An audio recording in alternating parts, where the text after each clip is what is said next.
as a third-party intervener in that matter, appearing as authorized representative for my client, I accept for value and return for value all of the charging instruments in this matter and make my exemption available for discharge of all obligations and charges connected with this case. I do not dispute any of the facts in the charging instruments.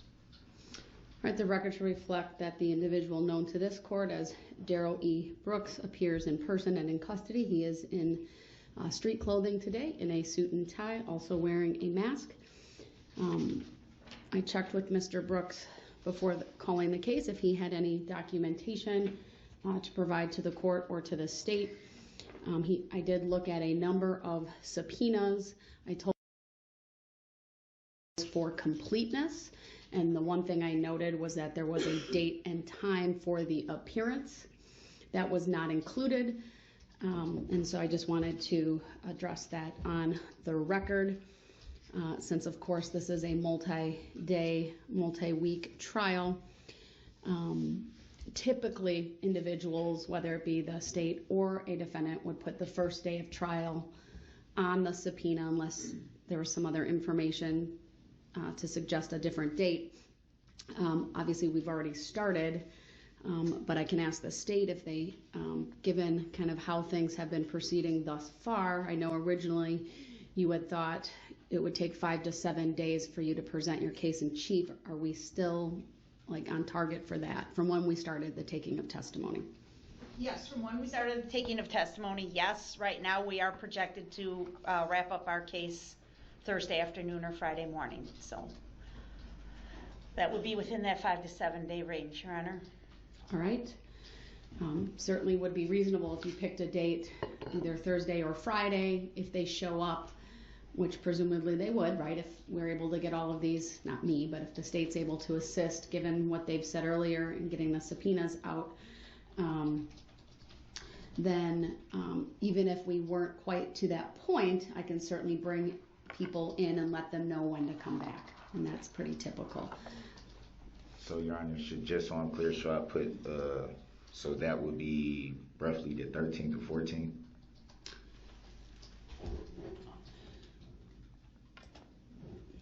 Today's the 10th, so Thursday would be the 13th and Friday would be the 14th.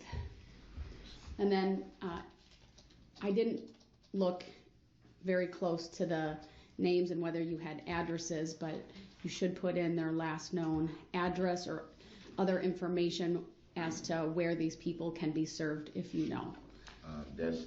I was going to mention that too. That's kind of problematic because a lot of them, their addresses are not stated in the paperwork.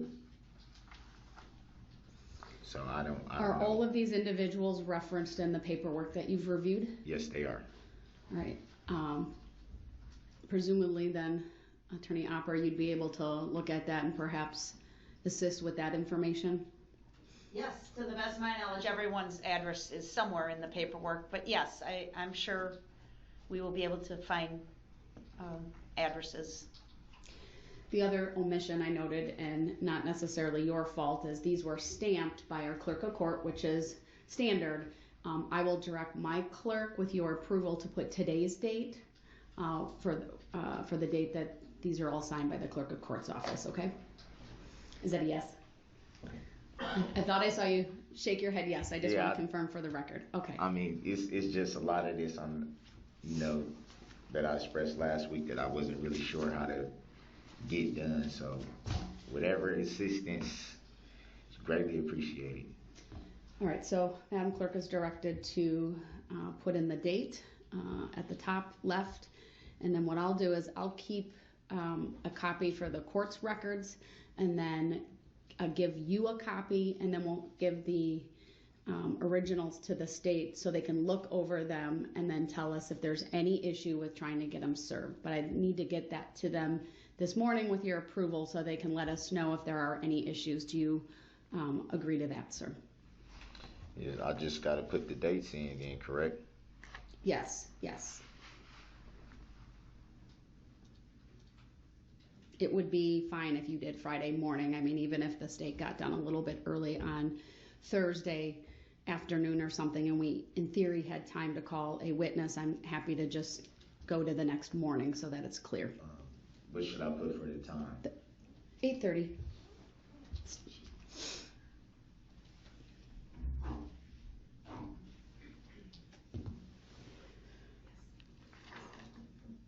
And then just let me know when you're done so I can address a couple of other issues.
Do you have the preliminary jury instructions I can look at for a minute?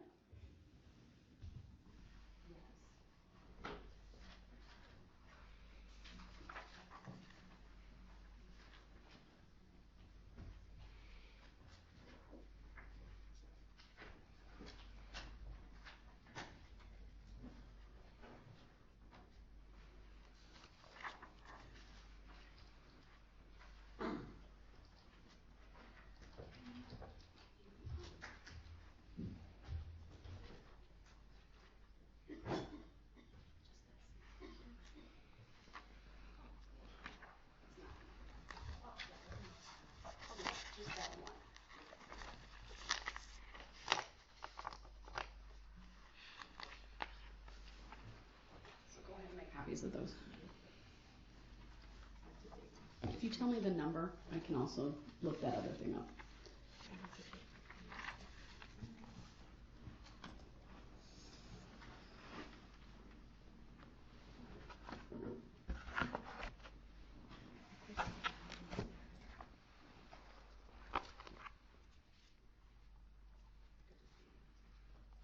I'll just work if you give me the number so you can make the copies.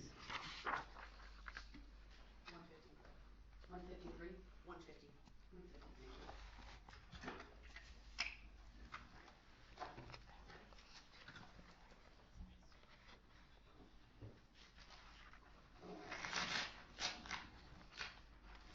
All right, while Madam Clerk is copying those subpoenas so that the court has a copy, Mr. Brooks has a copy, and then the originals go to the state to review and assist with service, I do want to address Exhibit 6, which was previously received by the court. This is the 6-minute squad cam and audio footage from Officer Phillips. As I advised last week, after I went back into chambers to review that, I did note what Mr. Brooks had said. I may have been a little bit off on the language in terms of what Ms. Patterson is heard saying, but it's a pretty clear reference to one of the incidents that is the subject of a prohibition by this court related to other acts. And I indicated I was inclined to strike that exhibit and so advise the jury, but I would give the parties an opportunity if they had any arguments on that to address that this morning. So since the state offered it and there is that violation, I'll turn to the state. Thank you, Your Honor. First, I do offer my apologies to the court and to Mr. Brooks because the previous occasions where we had watched that video, we did not catch that. I think the record will speak for itself, but there was a lot going on in that video. As you had mentioned previously, the officer's radio was talking.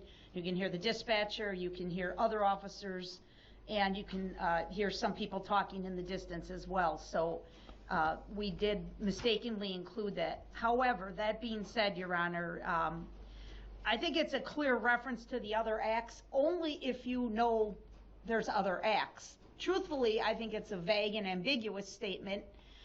What I heard the statement to have been at about the 2:52 mark in the recording, I heard Miss Patterson say, "Me and my baby daddy, we fight all the time. We had an incident, he ran me over with a car." That's what I heard her to say. She does not say it happened in Milwaukee. She does not say it happened 3 weeks ago. She does not say I suffered a broken leg. To me, in the context of Miss Runkle's testimony last week, in which she testified that Mr. Brooks had swerved at Erica Patterson, and that Miss Runkle had pulled her out of the way, I don't think the jury would have immediately thought Erica Patterson, when she made that statement, if they heard it, was referring to something weeks earlier in another county at another location. Really, the only thing objectionable about that whole quote I just issued would be the very last phrase, "He ran me over with a car." And again, if she's referring to the Milwaukee incident, it's not clear from that statement. I certainly understand, with the knowledge of the Milwaukee incident, there's a reasonable interpretation that's what she was talking about, but she may also have been talking about the events of November 21st, even to an objective standard on this record, Your Honor. I don't think the jury would have realized or appreciated she was talking about another incident. So I think the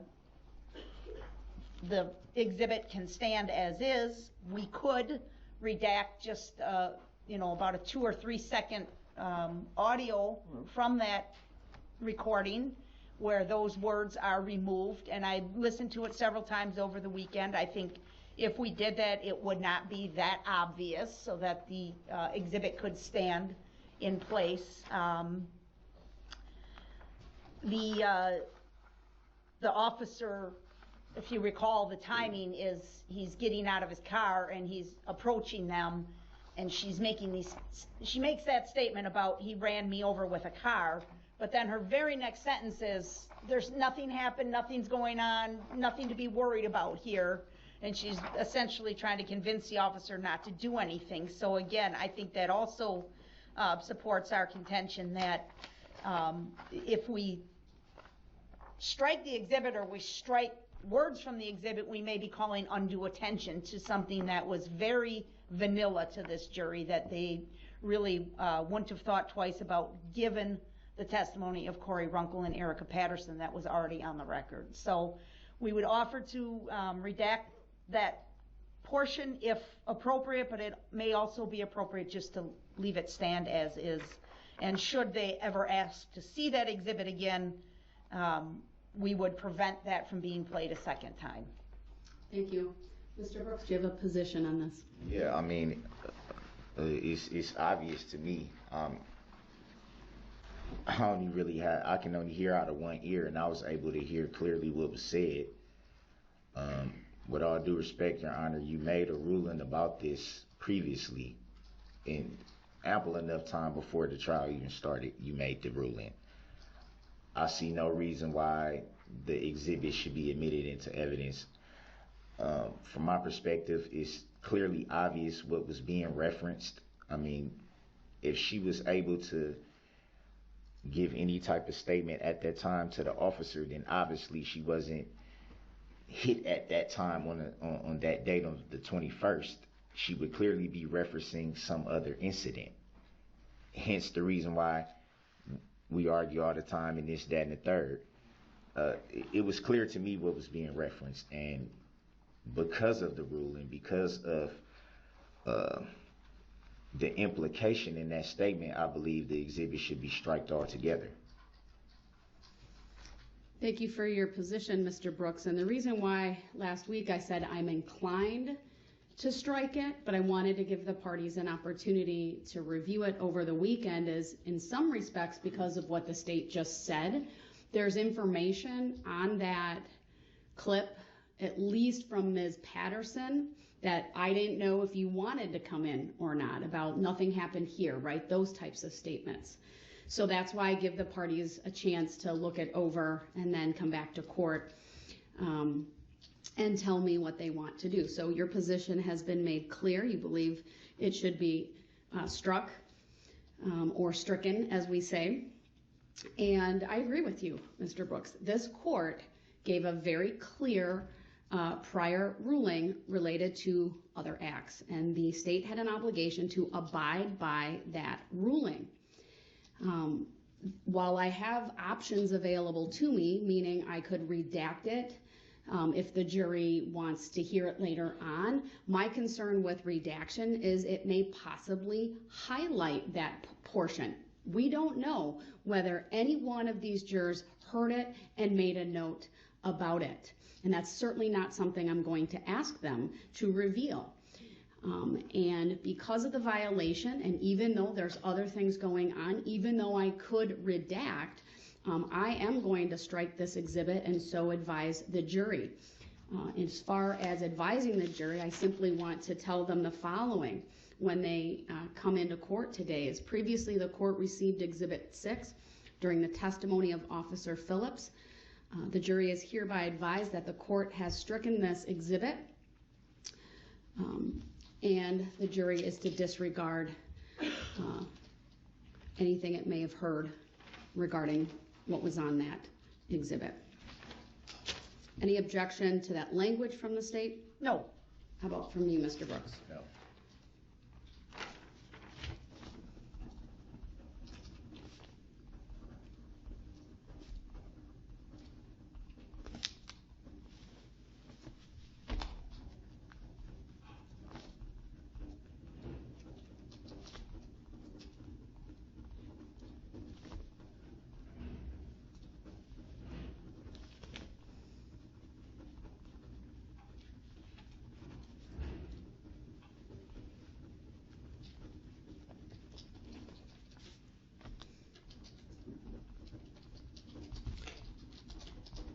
All right, then, I know last week I also had indicated I had asked the Sheriff's Department to prepare an incident report regarding one of the occasions Mr. Brooks was removed from the courtroom. I've been advised it's been dictated and I believe written. I haven't seen it yet, but I did follow up on that this morning. I believe I'll have it at some point today, and we'll turn that over to the parties. That in reference to the 6th, Thursday, October the 6th.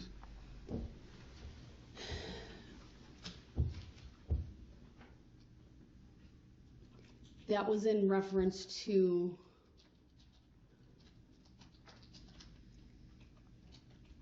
the incident where, if my memory is correct, where there was not about the COVID test, but about the needing you to sit down so that, I don't remember if you were over there or here or what, but they needed to get those restraints either on or off so that you could be situated, and that's where you had indicated you had been hurt. So that's what I'm talking about. I wanted to have a record of that here. I think that was the 6th. I also want to state for the record that I was given paperwork to fill out a report of my own, and I stressed that because after the detectives came and took the pictures of my bruises and injuries, I was told that they didn't know when I would actually get the actual filing of the report that they were gonna report. So I just went ahead and asked for my own. I filled that out. I don't know if it's been given to the right parties yet. You're talking about the inmate complaint form to have the either the jail or the sheriff's department review that related to the use of force. Yeah, it was the top paper was from the sheriff. All right, you know that that's not my responsibility to address what happened other than how it impacts this trial, which is why I wanted to have a record. If there's anything you believe should be in the record from you regarding that, then you should turn that in. Okay? All right, I didn't have anything else on my list of things. I don't know if the state does or Mr. Brooks, so I will ask the state first. If there's anything you believe I should address prior to the jury coming things, I don't know if the state does or Mr. Brooks, so I will ask the state first. Things, I don't know if the state does or Mr. Brooks, so I will ask the state first. If there's anything you believe I should address prior to the jury coming back out. Yes, Your Honor, I would ask that some of the witnesses that testified last week be released from their subpoenas, especially now that we have Mr. Brooks' witness list.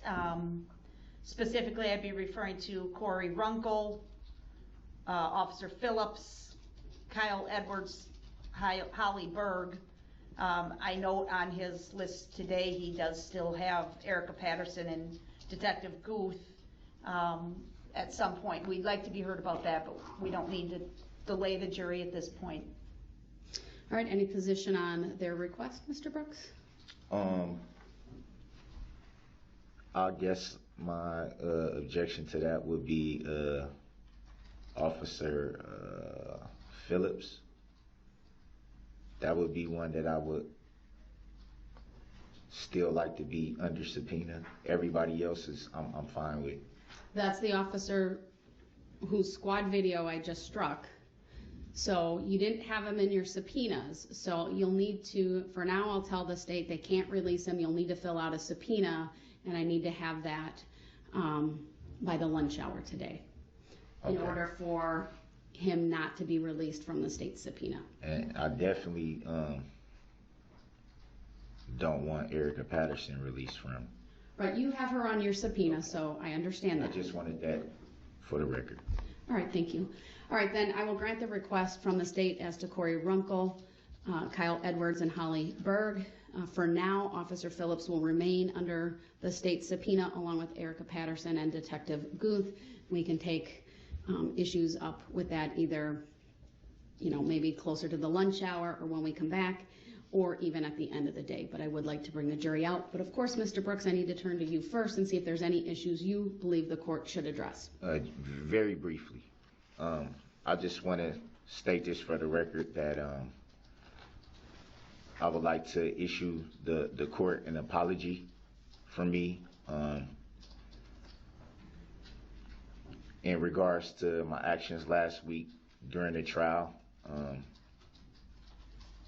I just want the court to understand it's very emotional right now, not only for just the whole situation of the trial, the families here that have to go through, everything that's going to be involved with the trial, but also my family as well and myself is very, very emotional. But not to excuse my actions, I should carry myself with better respect than that. I wasn't raised that way. And I owe you, Your Honor, and the court an apology, and I'm going to stand up as a man and tell the whole court and you, Your Honor, that I apologize to the bailiffs, that I apologize for my actions. Like I said, that's not how I was raised. I come from a Christian background. My mother did not raise me that way. She did not raise me, to act out of frustration and irritation and anger. And I just wanted everybody to know that I apologize for my actions. And I'm going to try my best to, whatever happens, to everybody here. I just wanted y'all to know that. Thank you, Mr. Brooks. I do appreciate that. understandably so. This is an emotional experience, I think, for everyone involved. And I appreciate that you, upon reflection, have realized that courtesy and decorum are an important part of a court proceeding. I know that despite you being emotional at times and not being an attorney, you certainly, you're clearly paying attention. You've made some very salient points throughout the last few days. I think you're settling in quite well, and we're going to keep this trial going. And I know you said earlier, and I just want to make a record of this because it's really important that I do this, sir. You've mentioned repeatedly about your hearing. I know you don't have the headphones on now. We'll give them to you just based on what I've observed this morning and how you've responded to things that have been said. I think you're hearing us. But if we haven't made the headphones available, we got to make sure we do that every single day so that if you need them. But I do appreciate everything that you've said. And I know we have Detective Casey, who will bring up momentarily for your cross-examination, just so everyone is aware. It's my practice when there's a second day to also put the witness under oath again.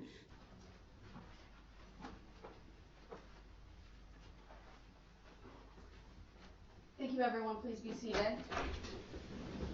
You can sit for a minute. I'll wait till our jurors have their notes ready. And good morning and welcome back. Hope you all had a very nice weekend. Previously, the court received Exhibit 6 during the testimony of Officer Phillips. The jury is hereby advised that the court has struck this exhibit.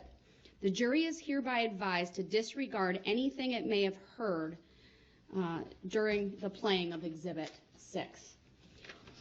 With that, we have Detective Casey here for cross, as is my practice. When there's a second day, someone's on the witness stand.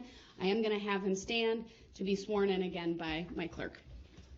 Do you solemnly swear that the testimony you're about to give shall be the truth, the whole truth, and nothing but the truth, so help you God? Yes. Thank you. Please be seated. And once again, for the record, state your first and last name. Thomas Casey. Thank you. Mr. Brooks, this is your opportunity to question him. Good morning, Detective. Good morning. So, how long have you been in law enforcement? 25 years. Since a long time.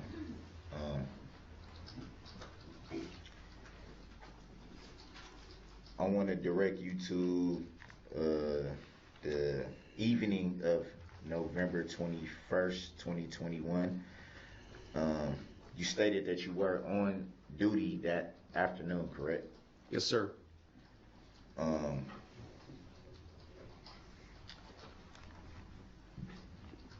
Do you recall any disturbances that afternoon?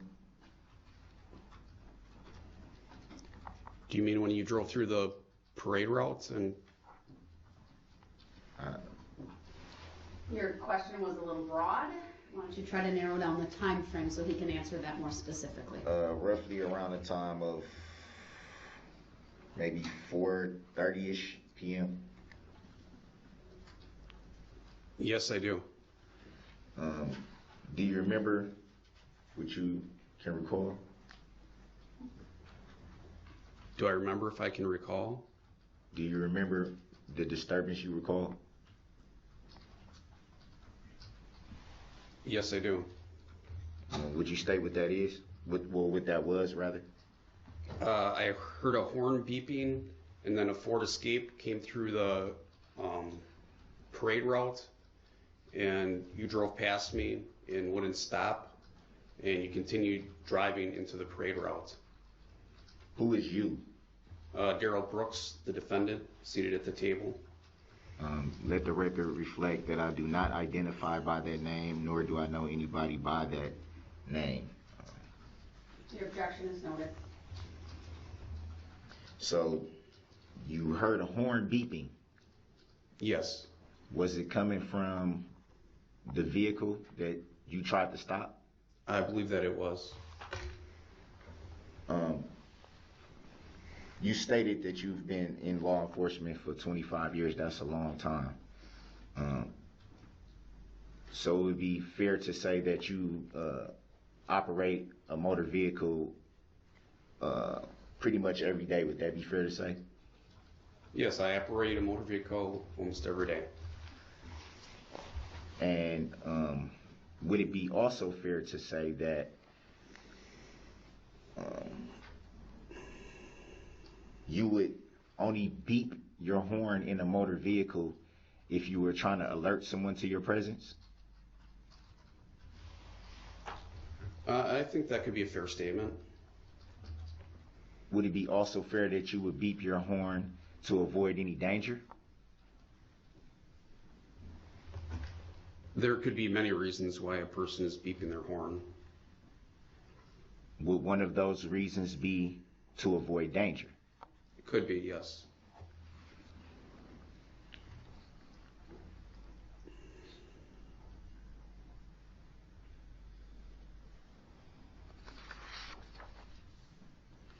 Do you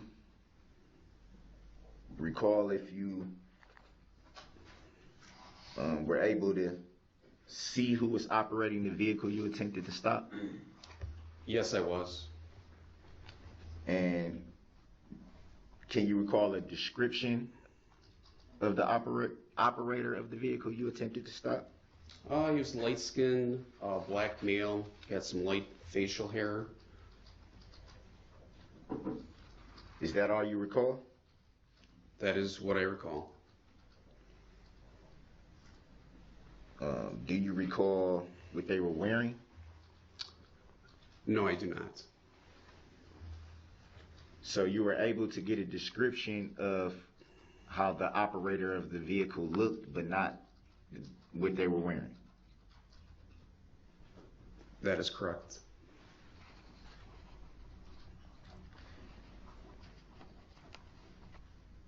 Do you recall how fast the vehicle was going at the time you attempted to stop it?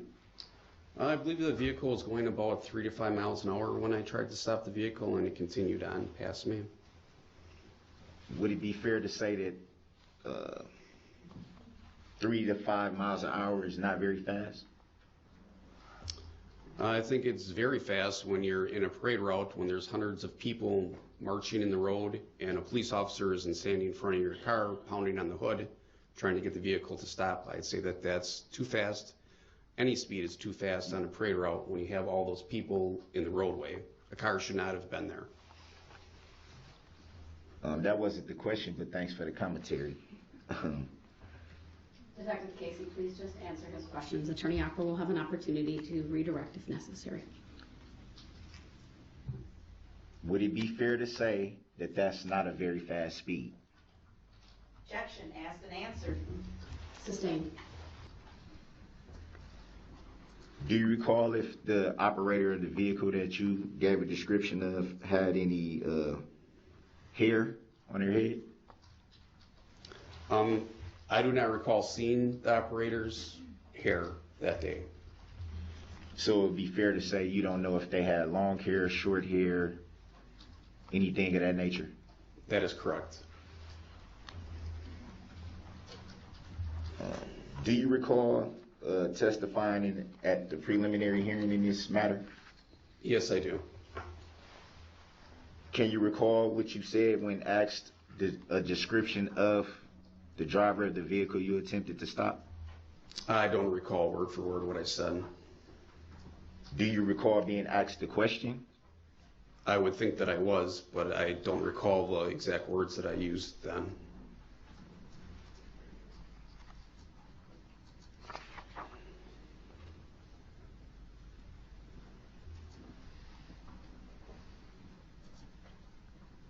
Just 1 second.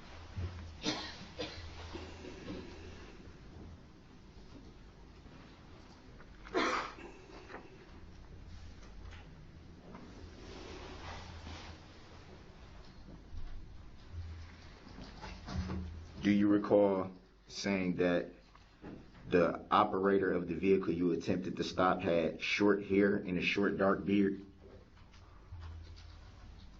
I'm not sure what the context is, but I don't recall saying that the person had short hair. The context was the question of, did you get a description of the driver of the vehicle you attempted to stop? Yes, I'm not sure when you're speaking of, because was that when I saw the car or when we saw the vehicle after what witnesses said? It seems like I'm not sure exactly the time period that So you're are we asking. talking about what witnesses said or what you actually saw? Correct, that's what I'm confused about. Well, you just said that you recall being asked at the preliminary hearing that you testified at a description of the operator of the motor vehicle. Would that be fair to say?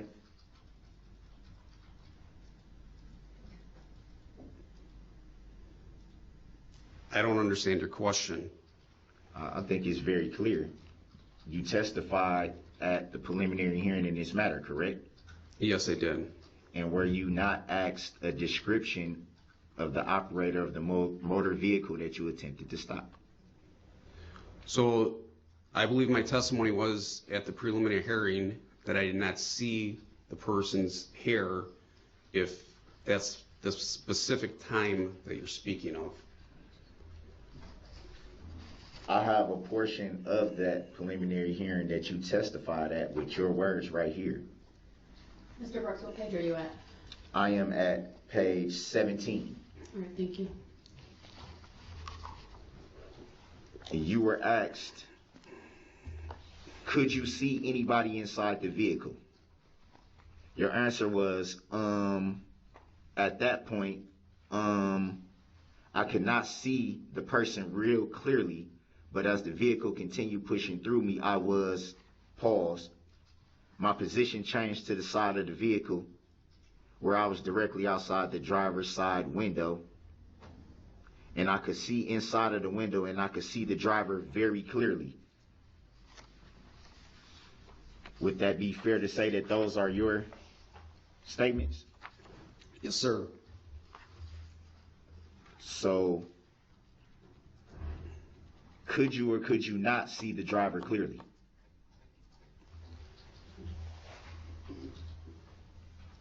Your question is if I could see him clearly. Yes, I could see him clearly. So why would you state that you couldn't see him clearly when asked the question? I think you're asking about his hair. No, I asked going about back and his hair forth before. between- This is a different question. I asked Yes. about it. Could you ask your question again, please? You just stated that you could see the driver clearly, correct? Correct. But you also said that you couldn't see the driver clearly, correct? Objection, that's a misstatement. Grounds.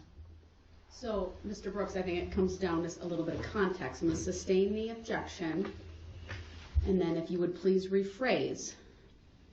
I think it comes down to at what point in time in the contact with the SUV are you referring? At any time.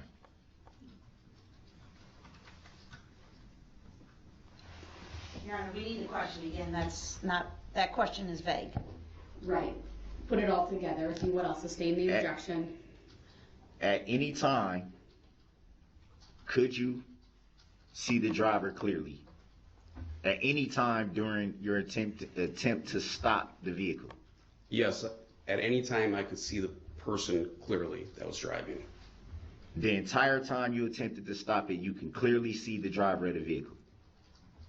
Well, at one time you asked any time, and then you asked the entire time. So Detective Casey, just answer the question, please, if you can. If not, say you don't understand it. I don't understand it.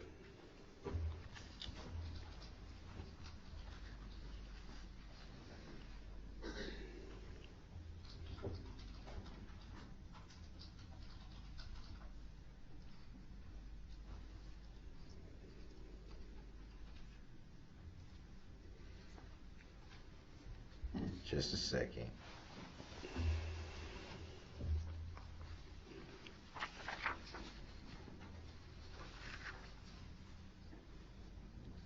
Did you observe the vehicle strike anyone when you attempted to stop it? No, I did not. Did you see the vehicle strike anybody before it approached you? No, I did not. Would it be fair to say that there were hundreds of people present at the time that you attempted to stop the vehicle? Yes, there were hundreds of people there. And you saw no one struck by the vehicle? That is correct.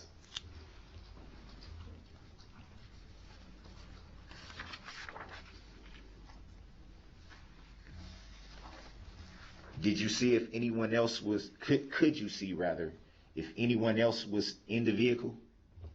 I did not see anybody else in the vehicle when it passed my location. Do you recall there being any tinted windows to the vehicle you attempted to stop? I do not recall the passenger front or the passenger rear being tinted. I believe that the rear windows in the SUV were tinted. So it would be fair to say that from your vantage point, you wouldn't be able to see the entire seating of the vehicle you attempted to stop? Objection, that's a misstatement. Your Honor. Grounds. Overruled. You may answer the question. Could you re-ask the question, please? Would it be fair to say that because of the tint to the rear windows that you cannot visibly see the seating of the vehicle that you attempted to stop?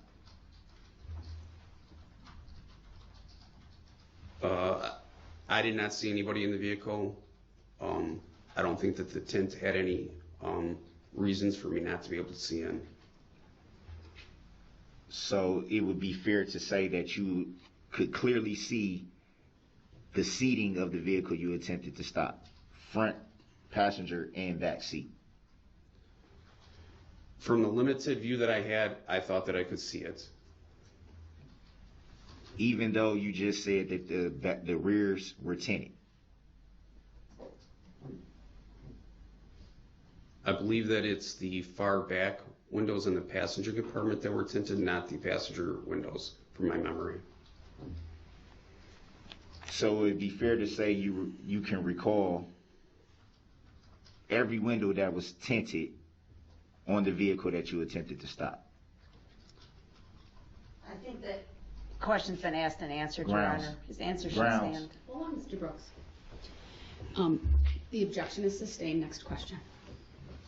Asked and answered.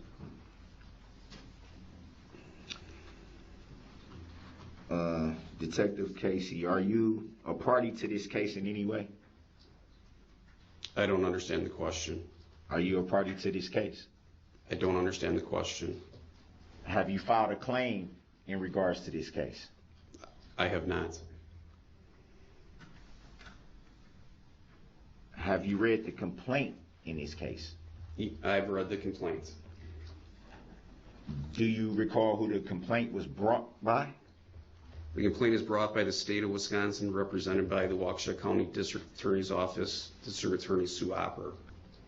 So the state of Wisconsin then would be the plaintiff in this matter then, correct? That is correct, the state of Wisconsin. Do you see the state of Wisconsin present in the courtroom right now? Yes, I do. They are represented at the prosecution table by District Attorney Sue Opper, Deputy District Attorney Leslie Basie, and Assistant District Attorney Zach Witchow. You said represented. Yes, sir. Do you see the plaintiff? The plaintiff is an entity. They are represented by the District Attorney's Office. So the plaintiff is an entity. Correct. To the best of your knowledge, is an entity a human being? An entity is an entity. It is not a human being.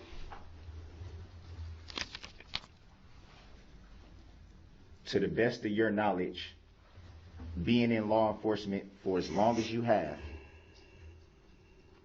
would it be fair to say that an entity, which is not a human being, living person, can bring a claim against anyone? I believe they... Object, Your Honor, to the Grounds. relevance. Grounds. Hold on, let her get her objection out, okay? I mean, I've tried to be patient, but these questions really have no bearing on this. The objection is sustained on relevance grounds. Next question.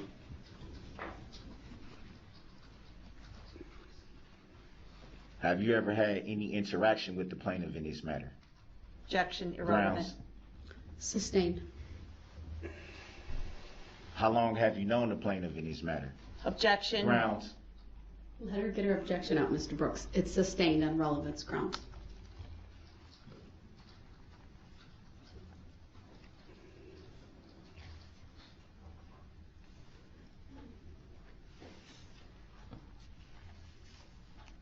Well, I do respect, Your Honor. I think that those are valid questions to the matter. Mr. Brooks, they've been sustained. Next question.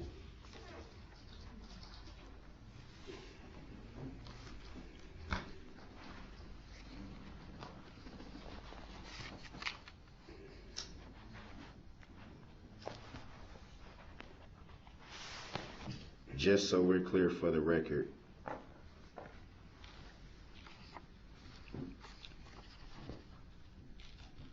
you did hear the vehicle that you attempt to stop blow numerous times. Blow its horn. Yes, I heard the horn blowing as it was approaching my position. Would it be fair to say that that would indicate that the vehicle was trying to alert people to its presence? Objection calls for speculation. Grounds. Sustained. Speculation.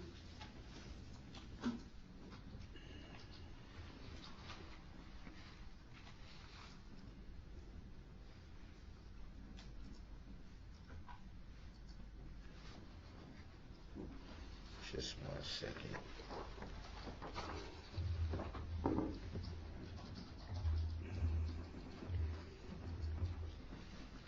So would it be fair to say that the beeping of the horn was coming from the vehicle that you attempted to stop? Objection asked and answered. Grounds. It has been asked and answered. One last time, he may answer, though. Go ahead. The objection's overruled. I believe that it was coming from the vehicle that was coming to my position, the Ford Escape. I want to refer you again to page 15. It is from your testimony at the preliminary hearing. With Your Honor, that's improper because Detective Casey does not have the testimony transcript in front of him. The district Grounds. attorney is correct. This witness does not have the transcript in front of him. So would that render him unable to recall what he testified to? I don't know. You have to ask him that. That's what I was attempting to do, Your Honor. I apologize.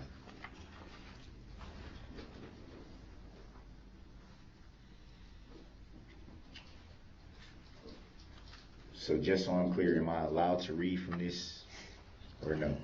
Just ask your question, Mr. Brooks. From the best of your knowledge,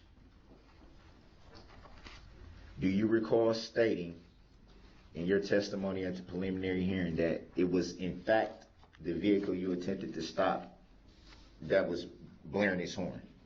Objection, that's not what the Grounds. transcript says. Grounds. And it's been asked and answered. Sustained.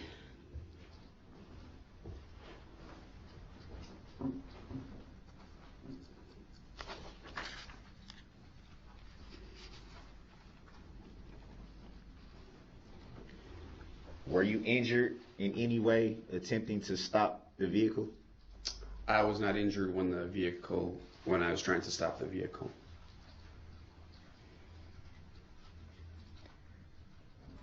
What did you do after attempting to stop the vehicle? I first got on my radio and advised the other units that were in the parade route that red Ford Escape had went past my position. I requested additional squads be sent 1039, which means red lights and siren. Shortly after that, I began running after the Ford Escape in an attempt to stop it, but the vehicle sped up to a speed that I couldn't keep up with it until it hit the next position.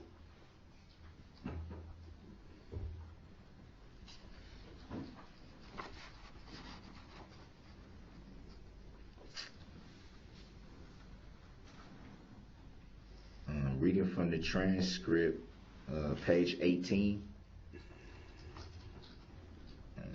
Do you recall Do you recall us making a statement? Initially, I began, it's sort of what you just said. Initially, I began chasing after the vehicle to try to get it to stop. And as I was following behind the vehicle, I could see that it was on the north side of the roadway, at times beeping its horn. Would that be fair to say that you made that statement? That is a fair statement. So even after you attempted to stop the vehicle, you still observed the vehicle beeping its horn? I heard the vehicle beeping its horn after it passed me. No further questions, Your Honor. Any redirect? Yes, just briefly. I'd like permission to put up Exhibit 120 again, Your Honor. It's already been admitted and published. Permission granted.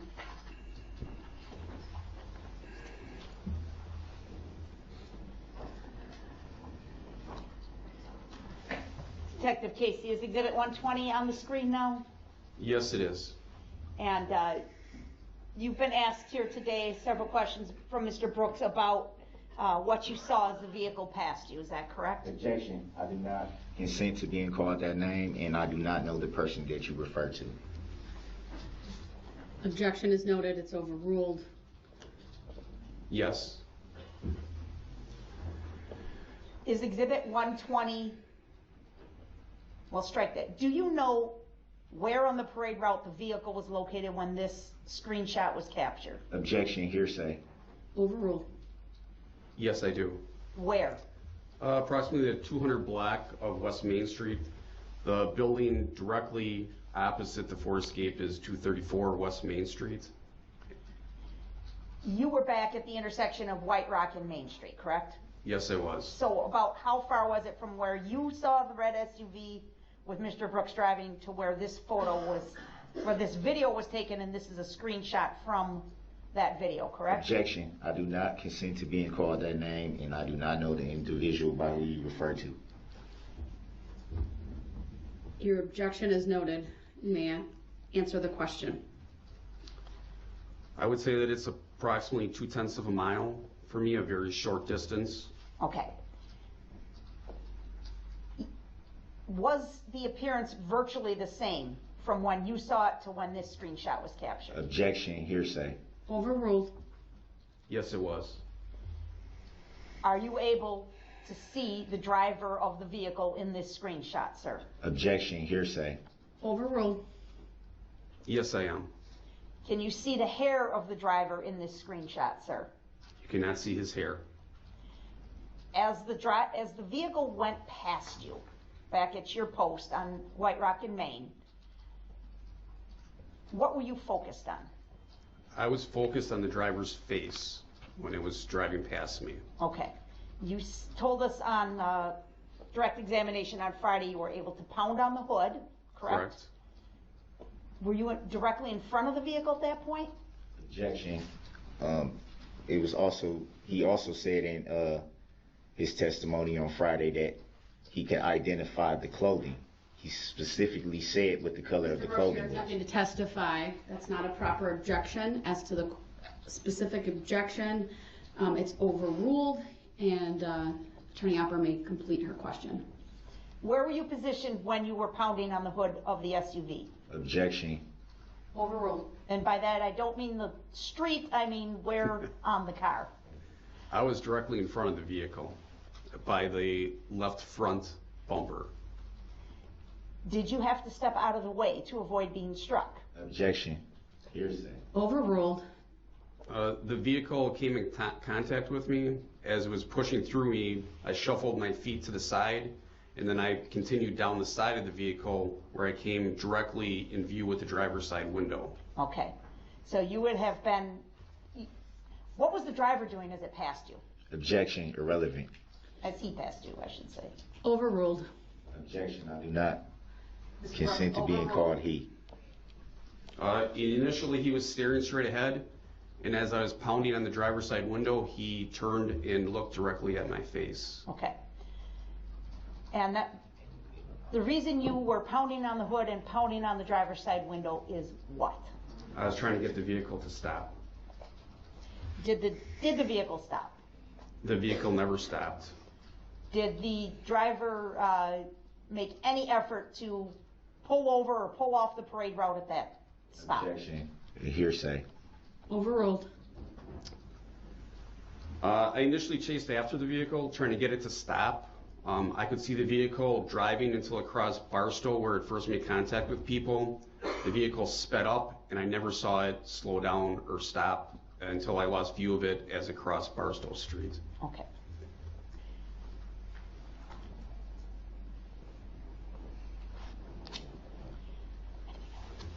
Okay, thank you, sir. All right, thank you. You may step down.